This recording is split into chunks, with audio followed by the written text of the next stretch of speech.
పేరు రియాన్స్. నేను ఋతువుల గురించి చెప్పబోతున్నాను. ఋతువులు 6. 1. వసంత ఋతువు.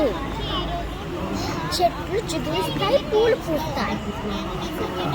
2. గ్రీష్మ ఋతువు. ఎండలు ఎక్కువగా ఉంటాయి. వర్ష ఋతువు. వర్షాలు బాగా పడతాయి. శరద్ ఋతువు. గండల కాంతివంతంగా చల్లగా ఉంటుంది. హేమంత ఋతువు. మంచు పడుతుంది, చల్లగా ఉంటుంది.